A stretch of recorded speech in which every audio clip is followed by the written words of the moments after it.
جو ہے بلاول صاحب نمک پاشی کر رہے ہیں.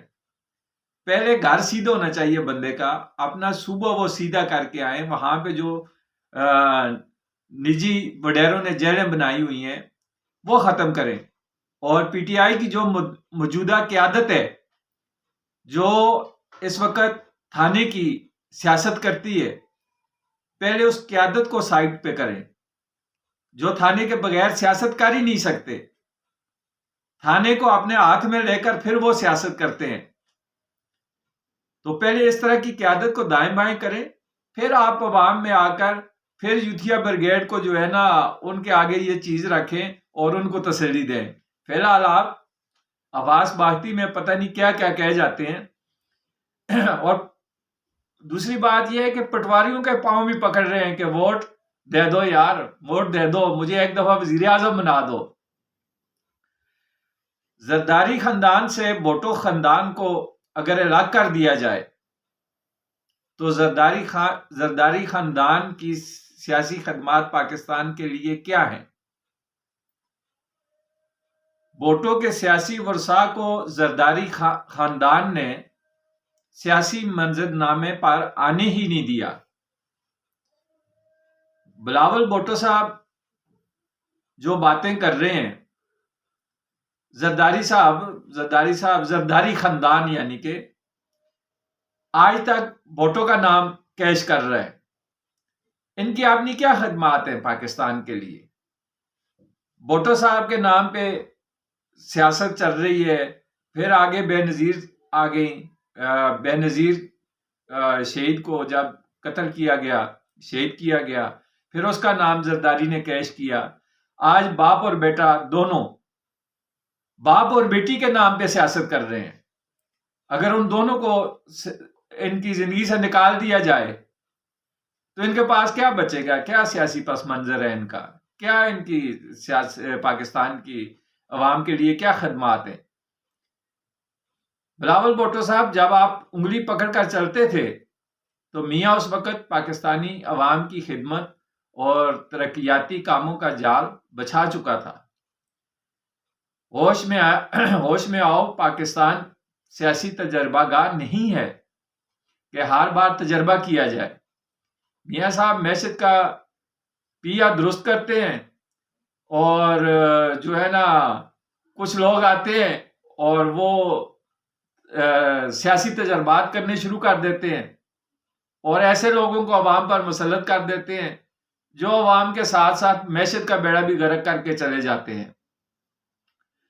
تو یہ مناسب نہیں ہے کہ آپ میاں صاحب کو جو ہے وہ سیاست کے نشے میں اور اس طرح کے جو ہے نا, آپ حالانکہ اگر دیکھا جائے تو آپ شہباز شریف صاحب کے منشی رہے ہیں, ٹھیک ہے, اور آج ان کو للکار رہے ہیں.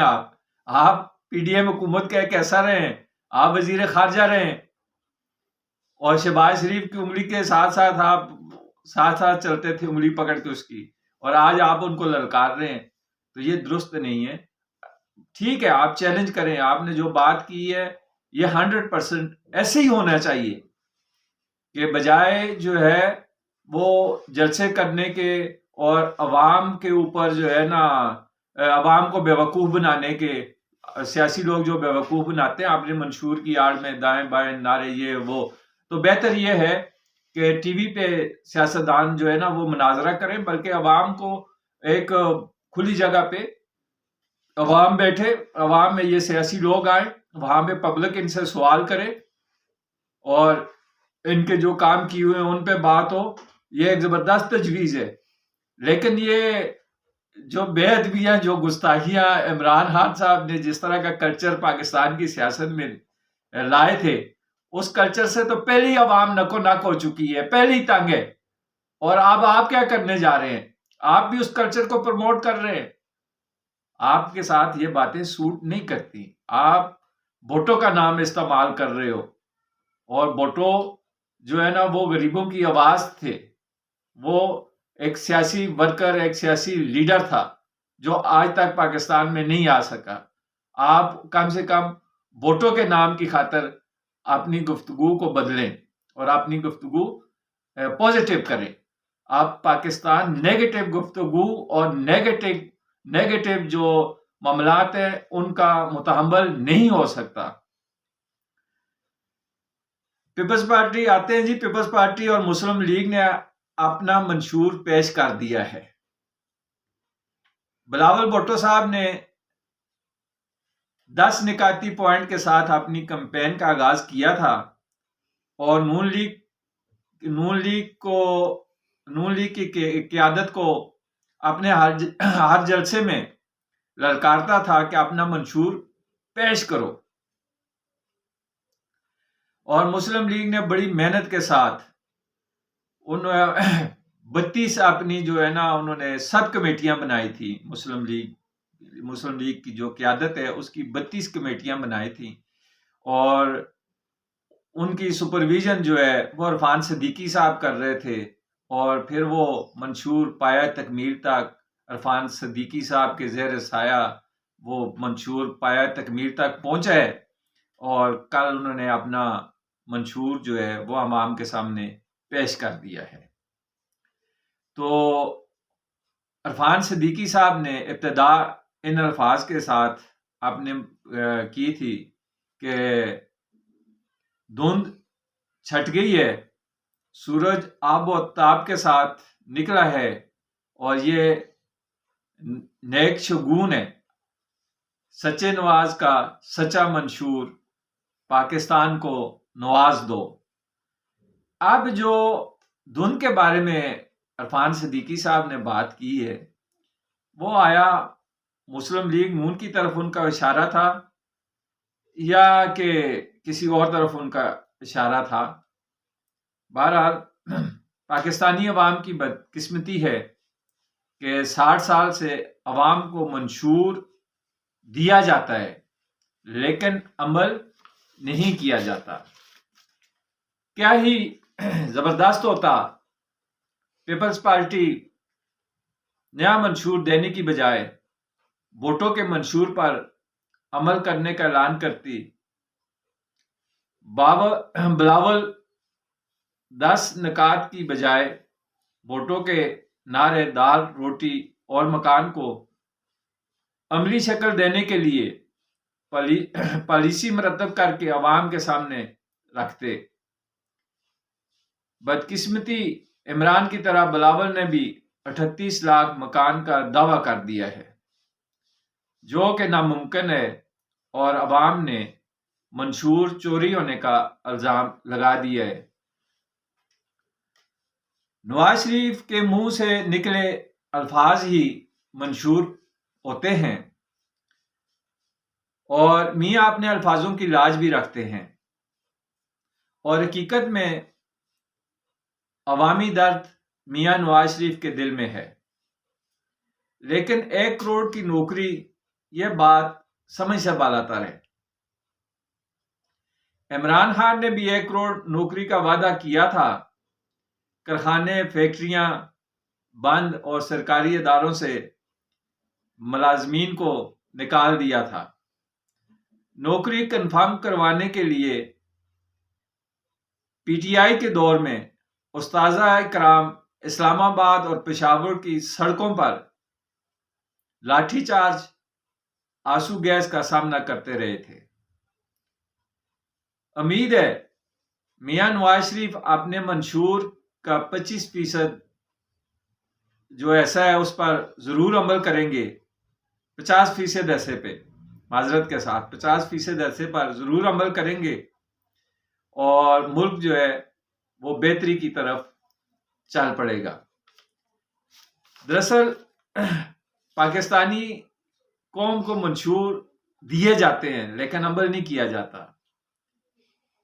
عمران خان نے بھی اپنے منشور میں پاکستانی قوم کو سبز باغ دکھائے تھے، لیکن 1% اپنے منشور پر اس نے عمل نہیں کیا تھا۔ اس سے پہلے بھی جو حکومتیں آئی ہیں وہ بھی منشور دیتی رہی ہیں۔ 60 سال سے ہمیں منشور دیے جا رہے ہیں، اس قوم کو منشور کے پیچھے لگایا جاتا ہے، لیکن اس پہ عمل درآمد 10%، 5% منشور کے حصے پر عمل درآمد نہیں ہوتا۔ اگر یہ پارٹیز جتنی بھی سیاسی پارٹی ہیں اپنے منشور کا 50% بھی 50% پر بھی عمل کر لیتے یا کریں اب بھی، تو پاکستان کہاں سے کہاں چلا جائے، لیکن صرف ہمیں منشوروں کے دائرے میں گھمایا جاتا ہے۔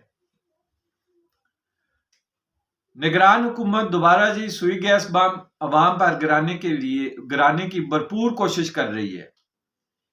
پہلے سردیاں شروع ہوتے ہی 200% سوئی گیس مہنگی کی تھی نگران حکومت نے، اور اب 200% مزید سوئی گیس مہنگی کی جا رہی ہے، اور ٹوٹل 400% گیس مہنگی ہو جائے گی۔ اور آپ بتائیں کہ جو بل 200-300 کا آتا تھا وہ ڈائریکٹ 7-8 ہزار پہ گیا، اب وہی بل جو ہے 16-17 ہزار روپے پہ چلا جائے گا۔ تو جو لوگ 20,000 یا 25,000 روپے تنخواہ والے ہیں وہ کیا کریں گے؟